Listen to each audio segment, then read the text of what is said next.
this figurative Babylon, it does not represent Babylon in 539 BC when the Medes came in, because if you read Isaiah 13:17, it says the Medes would come in and bring down that empire. Well, I'm saying it's not literal, because all the rest of the stuff there in chapter 13 does not happen. Not everybody dies. Yeah. Hey, so just to clarify, in your own words, and so I'm a student in the class, so I'm just kind of regurgitating what you said back. For the people that are new, he said that the things that are predicted about Babylon don't happen, they don't come to pass, which is true, but more specifically, they don't come to pass for Babylon proper, they do come to pass for Jerusalem very specifically. Yes.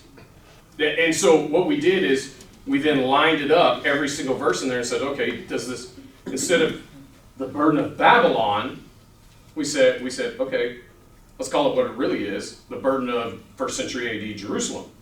And then we lined up every single verse, and every one of them fits. Every one of them fits so far, and we're going to continue to fit them. Today, we're going to get into Zephaniah. Y'all came here for a class on how to learn Revelation, and we've been in Isaiah, and now we're going to go to Zephaniah. So it's all connected. It all says the same stuff. I've been saying that a lot. Now,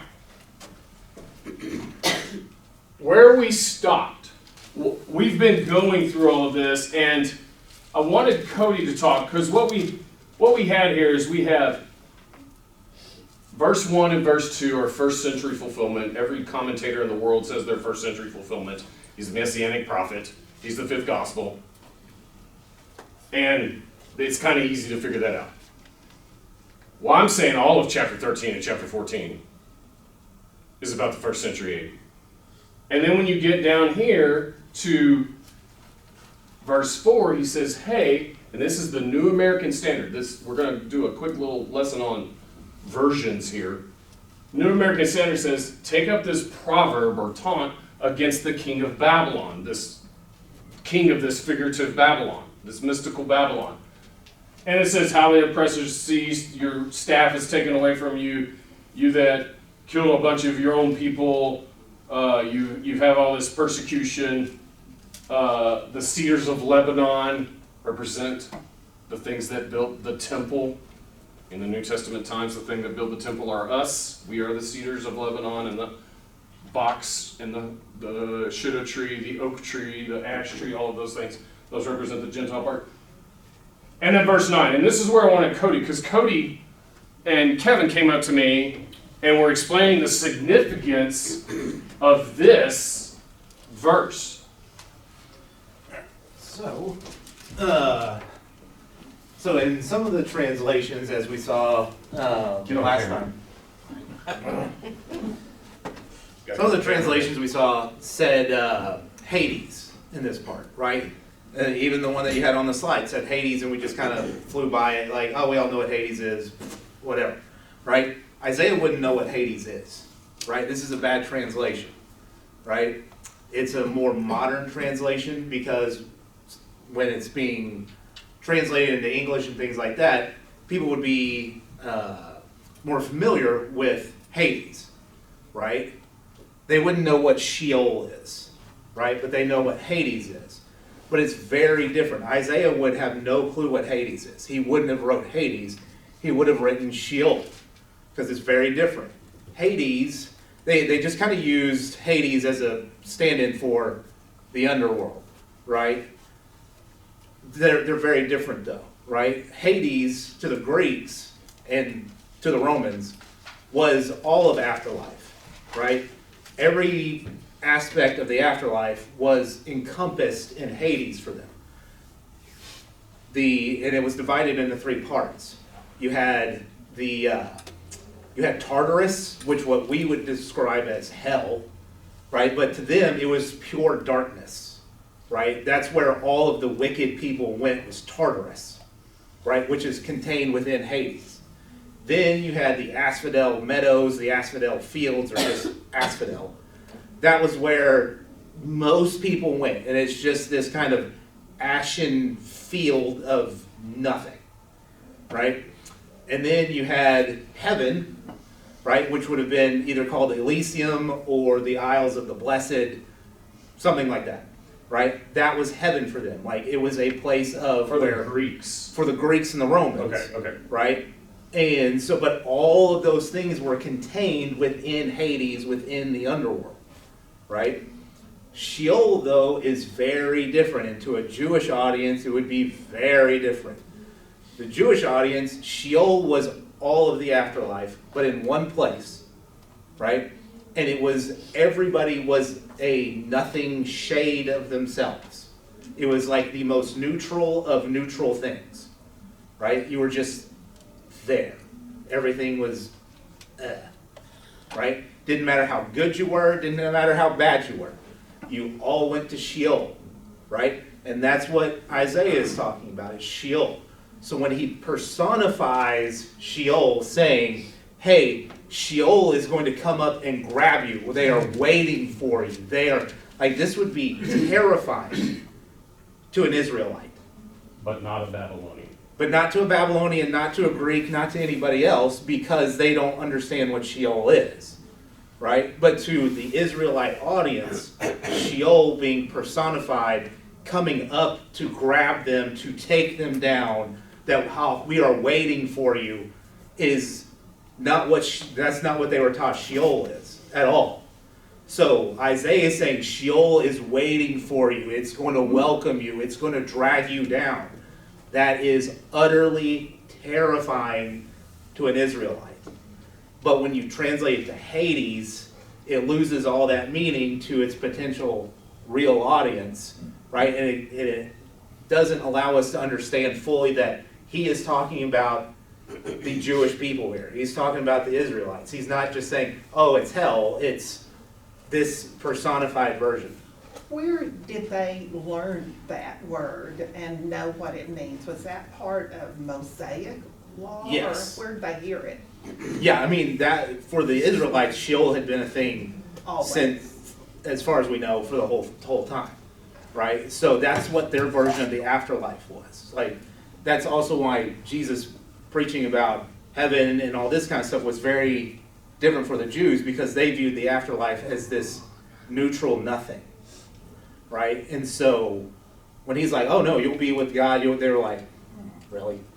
Right? Because for centuries and centuries, that's being told that afterlife is just this neutral thing. Even, you can read in Samuel, too, where Samuel talks about it.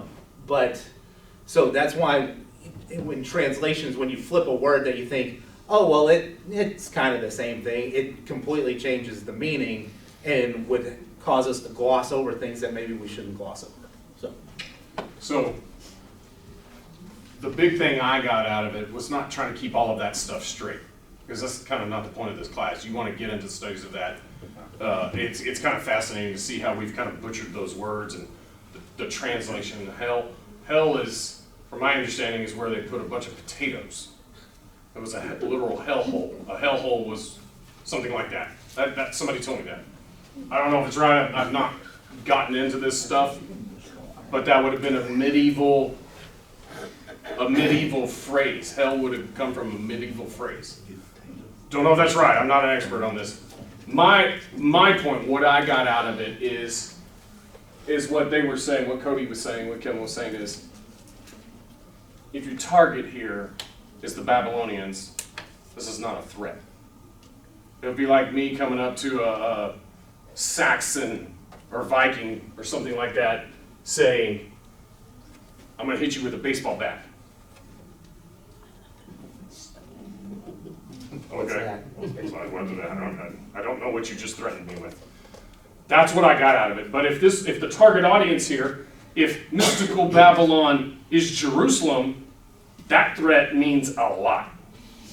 It's a proof. It's just another one of the 50, 60 proofs we've already done that Babylon is Jerusalem. The Babylon in Revelation is Jerusalem. All right, now we are on Lucifer. Lucifer. This is you're going to unlearn some stuff here. All right, who is Lucifer? Say the most common. Well, let me re-ask it. Who does society say Lucifer is? What is Christian society? No, it's Satan. All right. I hope that when you walk out of this class today, you say, "Yeah, it's not Satan." In chapter 14 here, for those that have been in here, or if you just flat out know the book really well, what is the context? What context have we been in chapter 13 and 14? Have we been talking about Satan? Who have we been talking about? Figurative Babylon. Mystical Babylon. It's this burden of Babylon, or mystical Babylon, which we're saying is Jerusalem, first century. And now we get to 14, and he says, take up this proverb against the king of Babylon. The target here of this, see all these verses? See how that's, and then it gets down here. Your translation matters a little bit here. King James, if you switch this over to King James, watch how the format changes. It's just verse, verse, verse, verse. You don't know what's grouped. King James is one of the worst. King James, in my Bible, will put a little funny looking little sign that says, hey, here's a new paragraph at least.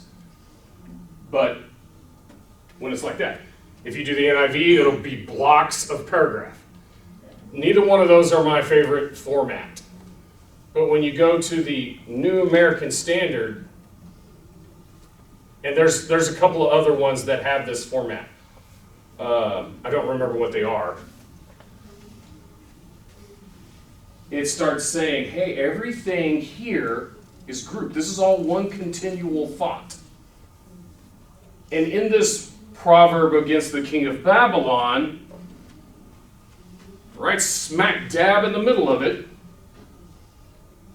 you have, in the King James only, O Lucifer, Lucifer, thou art fallen. So keep it in context, first of all. That's what I'm trying to do here, is keep this in context. We are talking about the king of Babylon. We've been talking about the king of Babylon, figurative Babylon, the whole time.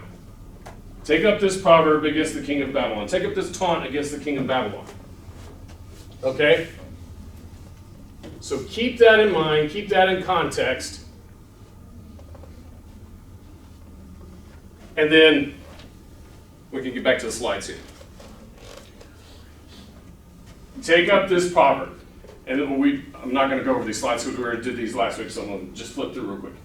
4, 5, 6, 7, 8, 9, 10, 11. And then you get to Lucifer. It's still talking about the proverb against the king of Babylon. We've been saying in our last class that the king of the Jews would be the Herods. If this is first century Jerusalem, who's the king of the Jews there? It's the Herods. They kind of are, they kind of aren't. Did you know they're not even Jewish? Y'all know what country they're from? They kind of are Jewish, but they're kind of not. The Herods? You know where are their descendants from?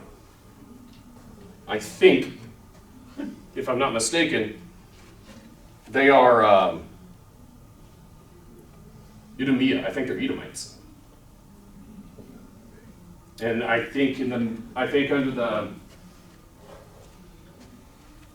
Hasmonean period, mid-2nd century BC, I think they kind of come up and convert. And so they kind of are Jewish, but they really have that Edomite bloodline. So anyway, not important. None of that's important. Somebody can fact check me on that if they want to. I just saw that somewhere and was like, oh, that's kind of cool. So this is where I'll step in and say that if you're looking for a parallel to the Herods, so in Acts 12, Herod dies and is consumed by worms.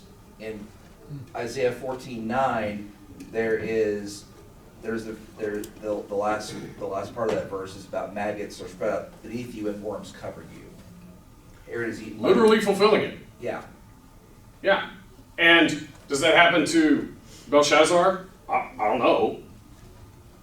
I don't know what happens to Belshazzar. Probably not, because that's just the Medes coming in and doing it. Herod is killed by God, right? He's struck down. We're about to get to that. We're about to get heavily into Acts chapter 12.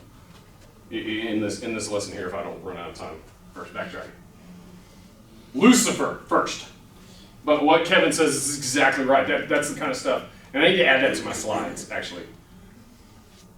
Each of these verses are fulfilled to the T with first century Jerusalem. And they're not hardly at all fulfilled with 6th century Babylon, 6th century BC Babylon. All right, Lucifer. Lucifer is mentioned one time in the Bible.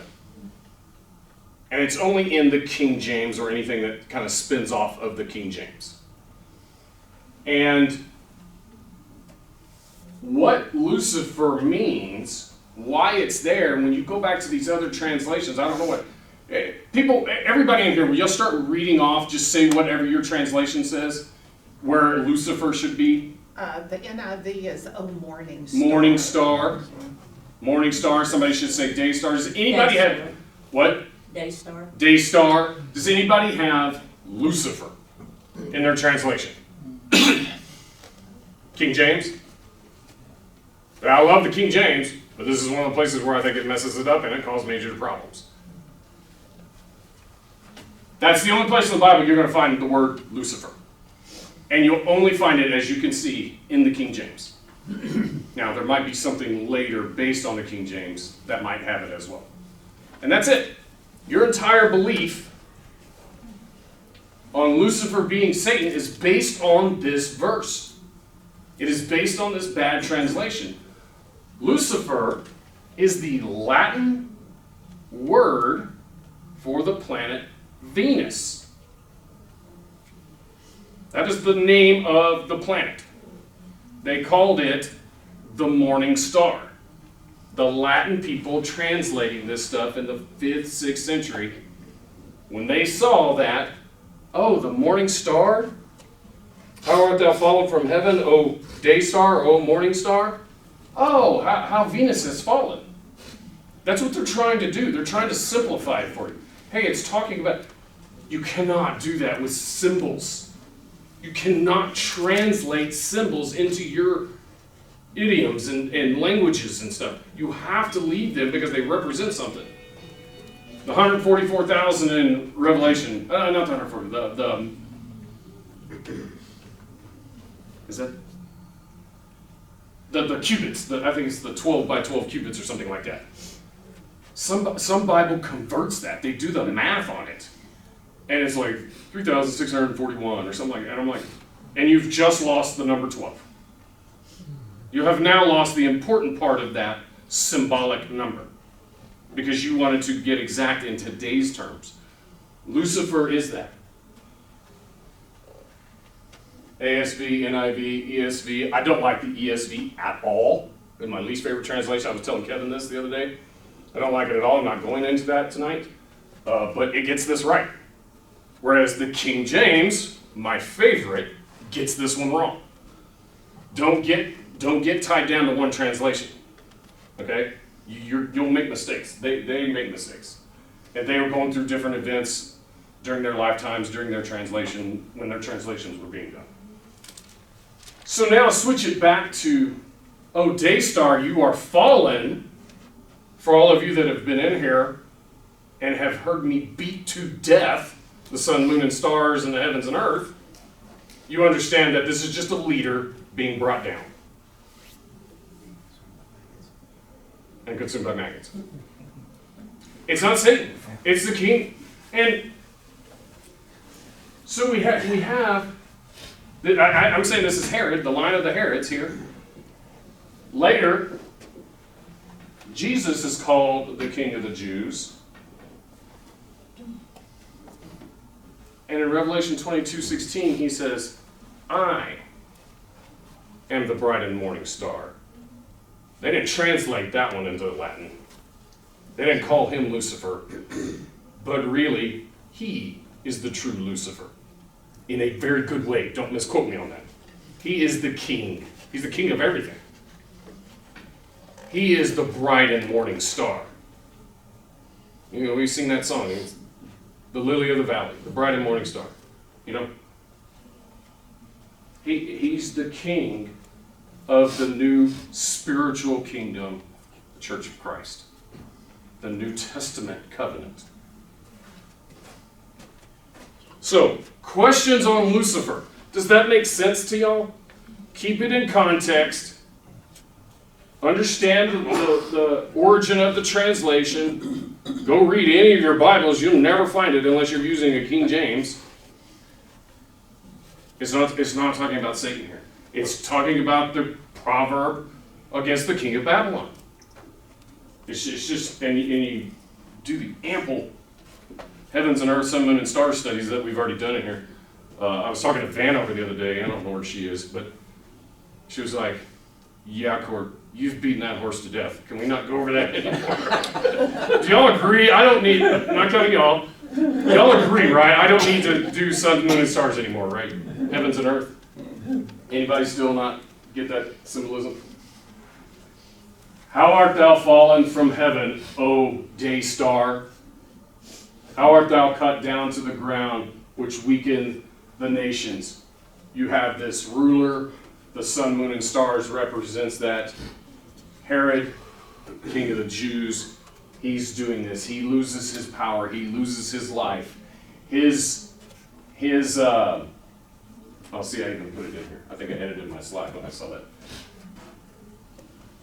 For thou hast said in thy heart, I will ascend into heaven. I will exalt my throne above the stars of God. Stars of God being the leaders, not the king himself, but the teachers, the apostles.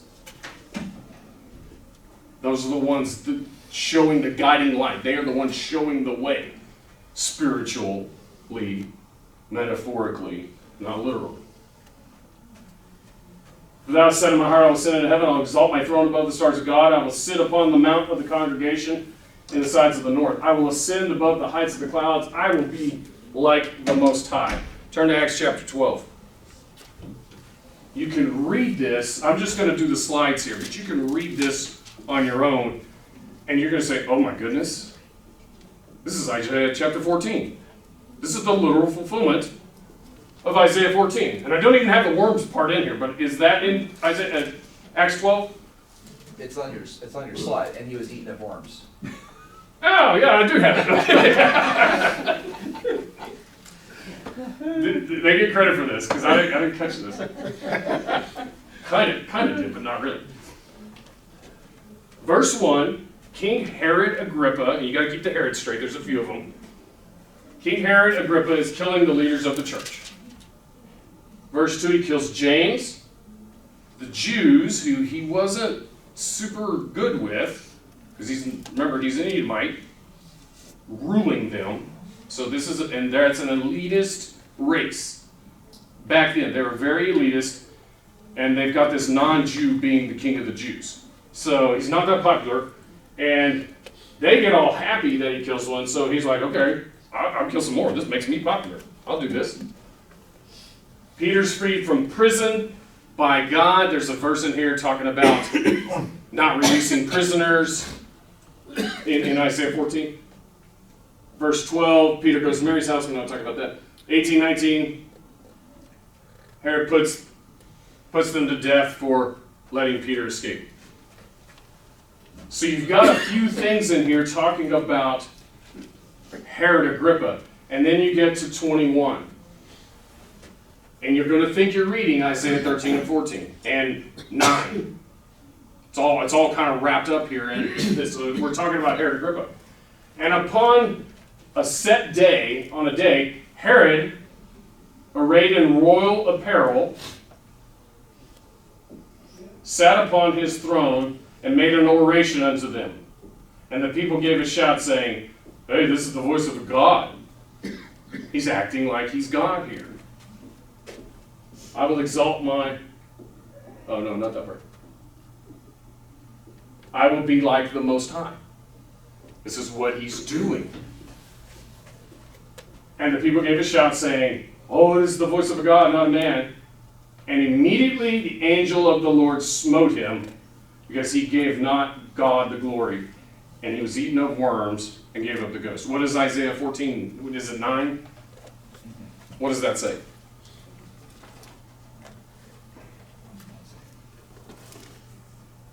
Sheol from beneath is moved for thee to meet thee at thy coming. It stirreth up the dead for thee, even the chief ones of the earth hath raised up their thrones, and all the kings of the nations. Verse 11, thy pomp is brought down to the grave, and thy noise of thy vials, the worm is spread under thee, and the worms cover thee. Lord smote him because he gave the glory not to God, and he was eaten of worms.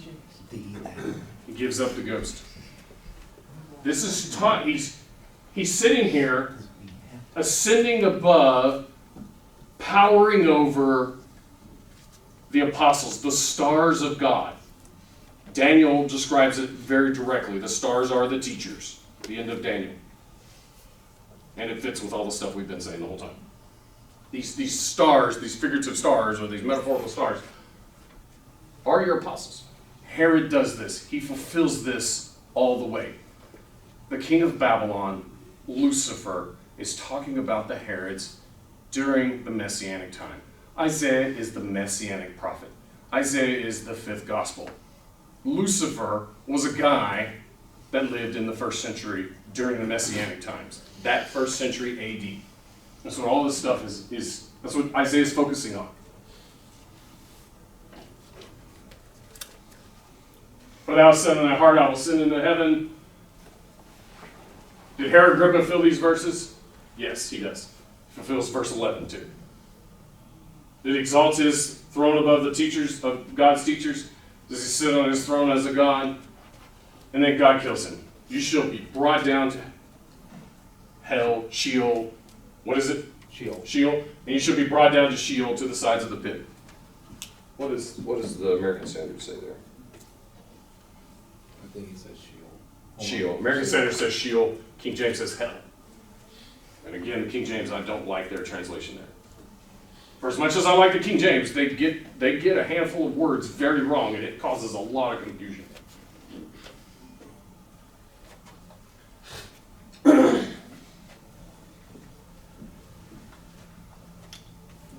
You get into verse 16 and 17. This one I had a little more trouble pinpointing what I was talking about. To me, it's a general statement. I think the type fulfills it better than the actual antitype. So you've got to figure out some spiritual way. And I put some stuff up there. You can go look at this if you want. The prisoner part, I thought was good. The hair and Cody and Kevin, if y'all got thoughts on this, if y'all want to look into these two verses, y'all are really good at that kind of stuff, seeing stuff that I don't see. So, where is your grave? They don't know where the Herods are buried. They finally found Herod the Great a couple of years ago. 2,000 years later, they finally found Herod the Great's grave. They don't know where any of the rest of them are. The Babylonian ones, I have no idea on those guys. I didn't look it up. I just know it does fit these. Thou shalt not be joined with them in burial, because thou hast destroyed thy land and slain thy people. Do the Babylonians destroy their own land and their own people? No, not in any way. Never, not close. It does not fit. Why are they getting a punishment for something they didn't do? This is a big point. If you're like, no, Court, I still think this is talking about literal Babylon in 539 BC. They did not do this. They were not guilty of this. They didn't go systematically kill their people. The Jews, however, did. Right? We're very familiar with that in this class. Prepare the slaughter for his children for the iniquity of their fathers. They do not rise nor possess the land, nor fill the face of the world with cities. For I will rise up against them, saith the Lord of hosts, and cut off Babylon, the name and the remnant and the son and the nephew. This is no different from Matthew 23 and Matthew 21 and Romans 11. He's saying, you have been bad. You have been killing your own people. You were the ones that slew the prophets that I would send to you. And the saints, you are guilty of the blood of the saints and the prophets. Your descendants, your kids, are not going to inherit this kingdom. Romans 9, he's talking about he's talking about grafting the Christians in, but he's talking about, hey, I cut them off. They lost their inheritance. we get later on into Isaiah in the next year, when we're in the 40s, it talks a lot about that chapter 4, verse 1 verse, about how that woman was going to have the reproach. She was widowed, she'd lost her heirs. It was a very shameful thing. That woman being Jerusalem, the Judaism. And that's what we're talking about here. These kings, they were going to lose their kingdom. Now, does that happen to Belshazzar? Yes, it happens to him too. So type and antitype both fulfill it. But the type wasn't going around killing his own people. Destroying his own land. Tom, you got anything else? You look like you do. It's more of a question than anything. Uh-oh. I don't So, know. there's a minor prophet called Obadiah. Obadiah, a good subtitle for Obadiah is The High Price of a Bowl of Soup. Because if you remember the Esau story, he traded the whole birthright over a bowl of bread, which is where the name comes from. Or his name. So what was the cost of that? And Obadiah is the prediction of the destruction and the utter destruction of Edom. Mm-hmm. So I'm sitting here wondering, with this pronouncement of God striking down King Agrippa, who was an Edomite, is it related? I don't actually know at this point. I was kind of like thumbing through it, kind of looking to see does the timeline of, because Obadiah is only like one chapter. It's like 20 verses or something like that. So I don't have anything other than interesting questions. So I don't know where it goes from here. you want to hear something funny? Artie and I had this exact same conversation. We're pretty sure these Edomite prophecies are fulfilled in the destruction of Jerusalem as well, because the Edomites all turn into Jews in the 2nd century, and their king is an Edomite. We stumbled across this a week ago, so it's our first time. We don't typically take new information, turn it into a theory, and start blasting it out to people. I don't know if it's accurate or not, but we will now start looking for it, and we'll pick up clues here and there, and maybe in a decade I can answer that question. That's how slow we go on this kind of stuff. But yeah, I think it's funny, you started talking, I'm like, I just had this conversation with my brother. That's another one. For those of you who don't know, Court often says, I remind him of his brother. It's Tom and Ernie are the same person. just so exciting. They don't believe exactly the same on everything, but their thought process is so annoying. Anytime I step on it, I'm so excited. So annoying. Ernie wrote me something, and I was like, I can't present this. This is debate format. This is debate language. I don't even know half the words you're saying. He's like, okay, I'll dumb it down. I'm like, you dumb it down, and then I'll dumb it down even more so we can actually understand it. I hate it when he talks like that. So he watches, he watches every one of my YouTube videos. I might end the class with any questions. Cut the video